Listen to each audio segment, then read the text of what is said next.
Hey y'all, I'm back with another book review. So I continued on with the Once Upon a Summer, The Winds of Autumn by Janette. And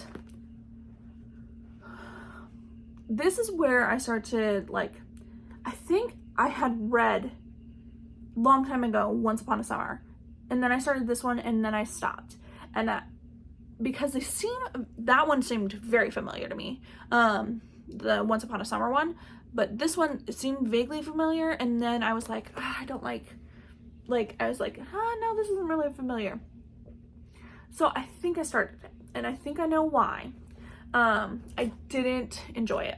So there are thousands of authors out there. I've read hundreds of books from males, females, doesn't matter. There are women who understand the men's psyche, and there's men that understand the women's psyche. Janette Oak, when she was writing this, I don't know, she's fantastic. I'm not criticizing her, but I don't think she quite understood a man's perspective. Because there's people like Harry Potter or Harry Potter didn't write the books, but you know what I mean. The writer of Harry Potter, the writer of the Cinder series, or the Lunar Chronicles, Melissa Meyer. Both of those women have a great, fantastic way of putting themselves in a man's shoes and being able to tell a story. I would also say the City of Bones series. Sorry, it's over there. So that's why I was looking back there. All of those women have a great ability to understand a man's perspective. And of course you have people like Stephen King and there's just so many good authors that understand the woman's perspective. I don't think Janette quite understands the men's perspective from this book. It feels, this is how I feel about the book. Everybody can have their own perspective, but it feels like I do understand he's 15 and he goes from 15 to 18.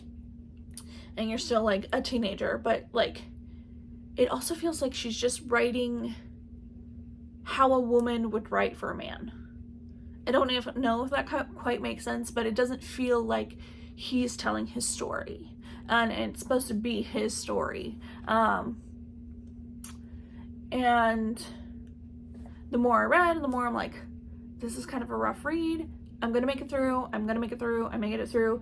So sad at the end, just warning you. That is a spoiler, but I do not care. This one has a sad ending, but it's supposed to be a sad, happy ending, that there's joy in the moment. But this is mainly about him falling in love with this girl in high school who is not a Christian, and how she believes in evolution, and he becomes bitter and angry, and all this bitterness is just kind of doesn't make sense.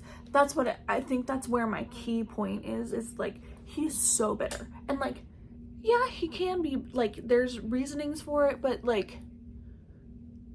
to me it was just you're 15 years old. First of all, people usually don't harbor that much bitterness when they've had such a great life and had to be responsible and do all the stuff. So it was weird that he was so bitter, an old man kind of bitter, not just a teenage angst kind of bitter, an old man kind of bitter. And I'm wondering where her perspective was when she was writing this one. But I can't recommend it. Past the first book, and now I'm on the second book, I'm I have to finish because I'm a finisher, but I still am you could avoid not reading this book series. If you can do the first book, fine, but then not read the rest of them, that'd probably be the best, because